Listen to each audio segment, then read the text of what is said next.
bienvenue dans le podcast Devenir triathlète. Je suis Hermano, producteur de podcasts sportifs et triathlète depuis plus de 20 ans.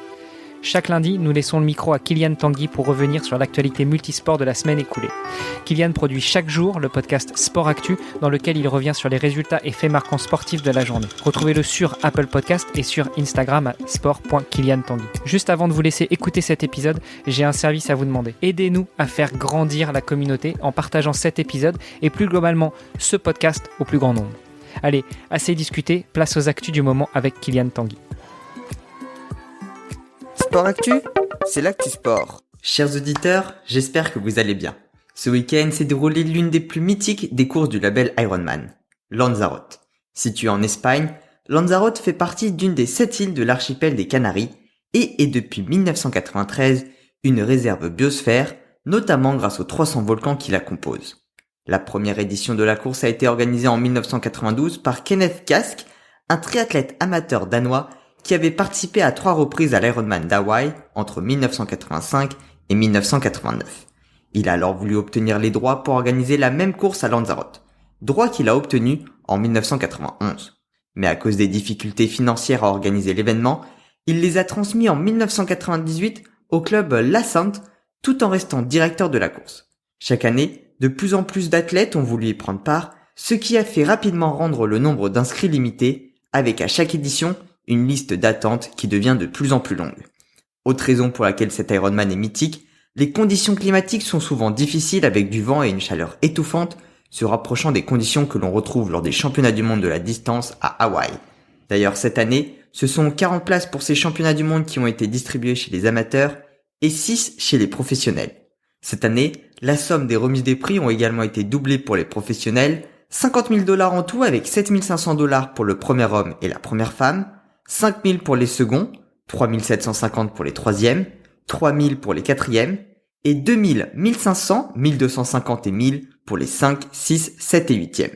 La difficulté de cet Ironman est telle que les records de la course sont bien loin des records de la distance. Chez les hommes, le record est de 8h30 détenu par l'Allemand Timo Bracht depuis 2011, et chez les femmes, le record est de 9h25 détenu par la Zimbabwéenne Paola Newby-Fraser depuis 1995. Cette année, c'est l'Allemand Andy Botscherer qui s'est imposé chez les hommes en 8h34 et chez les femmes, c'est la Danoise Michelle Westerby en 9h55. Avant de se quitter, j'aimerais vous partager le retour d'expérience de Grégory Chanez qui est déjà intervenu sur ce podcast et qui a fait la course en 2014 et en 2016. C'est vrai que c'est un endroit un petit peu particulier pour moi parce que c'est là-bas que je suis devenu pour la première fois un Ironman, que j'ai couru mon premier Ironman complet. Donc forcément, ça laisse des souvenirs particuliers, mais surtout, c'est un endroit où je suis allé plusieurs fois et à chaque fois, j'ai vraiment été subjugué par ces paysages et puis par cette impression de presque lunaire sur certaines parties de l'île. C'est vrai que c'est une île qui est déchirée, qui a été dessinée par des éruptions volcaniques, qui est vraiment balayée par les vents et puis assaillie par le soleil. C'est vraiment un petit peu notre Hawaï à nous en fait. Et je pense que c'est pas pour rien que je suis allé là-bas chercher mon premier Ironman parce que c'est vraiment l'endroit, je pense, en Europe où on peut le plus s'identifier à cette course mythique qui est Hawaï.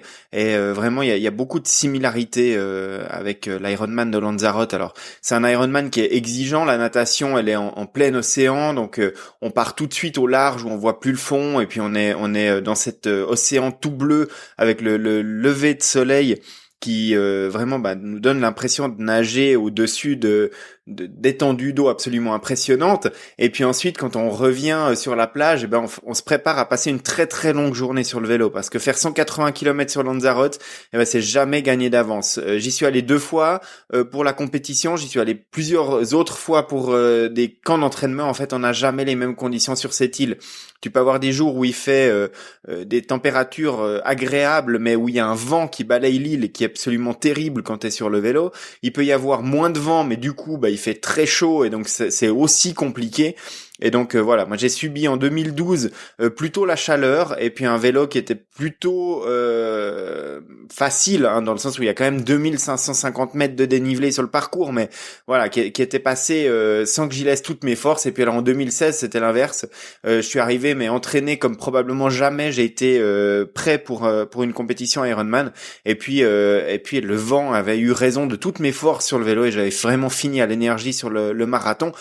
C'est pas forcément le marathon le plus sexy du monde, mais il est de nouveau aussi assez exigeant parce qu'il est pas plat, il est le long de la côte, donc il est aussi exposé au vent. Et en course à pied, on peut se dire que le vent a moins d'importance, mais pour autant, là, il est quand même assez important quand on est épuisé et puis qu'on doit courir 21 km quasiment tout le long, le vent dans la figure, et puis la chaleur, cette chaleur qui fait que tu sais pas si tu espères que le vent tombe et que la chaleur augmente, ou alors que le vent reste, et puis que voilà, tu sais que il te rafraîchit quand même un petit peu, et puis tu peux l'utiliser en te balançant des bouteilles d'eau sur la figure, et puis le vent va faire en sorte que ça va te rafraîchir. Donc c'est vraiment un endroit qui est très particulier. Il faut le voir pour le croire. Dans le parc de Timanfaya, qui est vraiment un champ de lave à ciel ouvert, on a à certains endroits vraiment l'impression d'être sur la Lune, avec cette route qui remonte le parc national de Timanfaya, qui monte.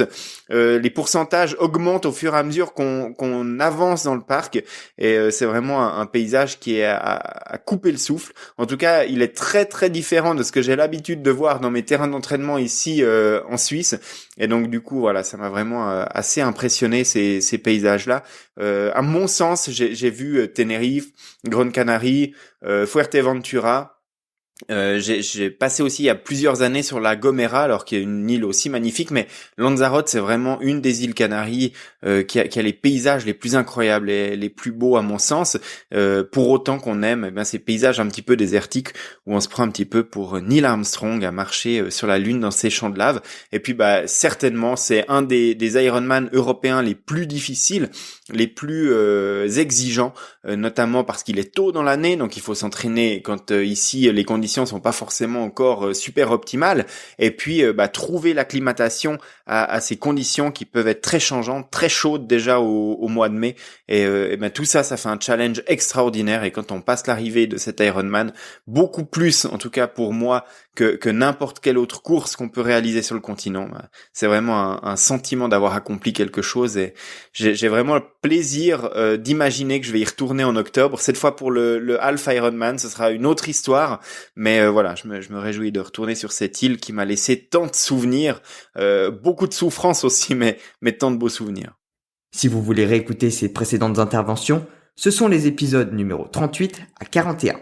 Merci à tous de m'avoir écouté jusqu'au bout. Je vous retrouve lundi prochain sur Devenir triathlète pour un nouvel épisode, et retrouvez-moi chaque soir dans le podcast Sport Actu pour connaître les actualités sportives de la journée en seulement 3 minutes. Demain, c'est le retour d'Hermano et d'Olivier avec leur nouvel invité. Bonne semaine. Sport Actu, c'est l'actu sport. Salut à toutes et à tous, c'est Hermano et je reprends le micro exceptionnellement en ce lundi. Merci Kylian pour cette présentation de l'Ironman de Lanzarote, et puis bien sûr merci mon compère Greg du podcast de Nakan pour ton compte rendu, ton retour d'expérience. Je profite aussi de cet épisode pour faire un petit coucou très amical à Nico, le producteur du podcast Nico Réagit, qui s'est aligné ce week-end sur l'Open Swim Start de Gérard Mer. Nico, félicitations d'avoir bouclé cette course, y compris avec les bobos que l'on te connaît, à savoir une côte à minima fêlée, si ce n'est pire. Bon courage pour la récupération, et puis chères auditrices, chers auditeurs, si vous aussi vous faites des courses pendant le week-end, n'hésitez pas à nous faire un petit coucou dans le groupe Devenir triathlète sur Facebook, on se fera un plaisir de vous féliciter. Bonne journée à toutes et à tous, et à demain pour une nouvelle série hebdomadaire avec un grand champion du triathlon Ironman. Merci d'avoir écouté cet épisode jusqu'à la fin. Si vous l'avez apprécié, venez sur le groupe Facebook pour nous laisser un commentaire et interagir avec nous. Vous nous aideriez aussi énormément en allant sur Apple Podcast pour laisser une revue 5 étoiles de préférence à ce podcast Devenir triathlète et au podcast de Kylian Tanguy, Sport Actu. Allez, à demain pour lancer la thématique de la semaine.